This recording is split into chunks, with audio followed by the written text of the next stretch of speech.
So, Anna, we've talked before about men and women's sports, boys and girls sports, and there's another instance of it that caught our attention that I wanted to raise.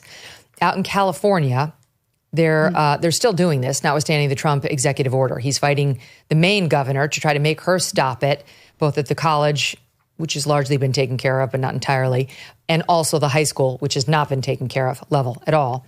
And in California, where Gavin Newsom wants us to believe he thinks this is very unfair, he's completely allowing it with no consequences. So they had a California girls track meet. It was, the finals, the southern section of California finals for track and field events on this past Saturday. And there was a girl named Reese Hogan who has been working her butt off for the past several years doing track since her freshman year. She's a junior now. We found a little background on her. In her sophomore year, she started taking track more seriously. She recently got a private coach. She puts in a ton of hours with that trainer. She also does volleyball, both beach and club, and has to balance all of that while continually training for track. She trains every single day for track, and she was on her way toward winning this regional final. So she landed her personal best in the triple jump and a school record, too, of 37 feet, 2 inches. At the Southern Section Finals. Personal best, school record. She did not, however, win first place in the triple jump because a male did. Someone who goes by the name of A.B. Hernandez, who's also a junior. And this boy won the event by over 4 feet, 41 feet, 4 inches, which is a mile in the triple jump. He crushed her. We happen to know that she and many of her other female athletes did not know the first year AB started competing that he was actually a biological boy because he didn't tell anybody. But then when they started watching him perform, it became very obvious he was far outmatching these girls. And nonetheless, they allowed this guy to go atop the winner's podium and stand in the first place slot. And everybody cheered for him like he was the legitimate winner. And when he stepped off of that top, most elevated post, Reese Hogan, got up there and stood. I'm actually kind of emotional about it. She stood atop that podium so she could receive the applause for being the actual winner. I'm just so tired of this. I'm so tired of this. He also won the long jump title, which he also stole from another girl. What do you make of it?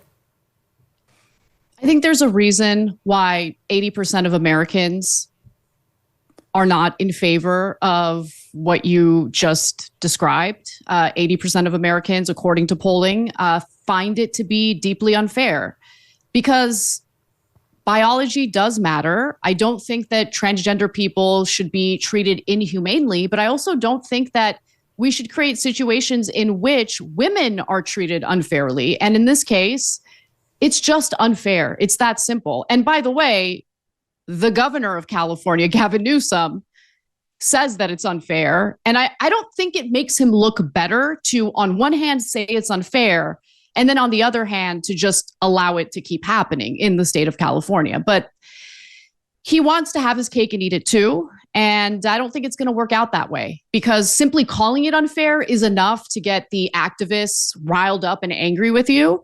And you've done nothing to protect the fairness of women's sports in the state of California. So basically, he's made everyone angry. No one's happy. And the unfairness continues. Yep. Here he is, just as a reminder, on his own podcast, telling Charlie Kirk how unfair he thinks this would be. Would you do something like that? Would you say no men in female sports? Well, I think it's an issue of fairness. I completely agree with you on that. It is an issue of fairness. So it's deeply unfair. Would you speak out against this young man, A.B. Hernandez, who right now is going to win the state championship in the long jump? I can see you wrestling with it. No, I'm not wrestling. I'm not wrestling with the fairness issue. I totally agree with you. So that's easy to call out, the unfairness of that. There's also a humility and a grace, that these poor people are more likely to commit suicide, have anxiety and depression. And the way that people talk down to vulnerable communities is an issue that I have a hard time with as well.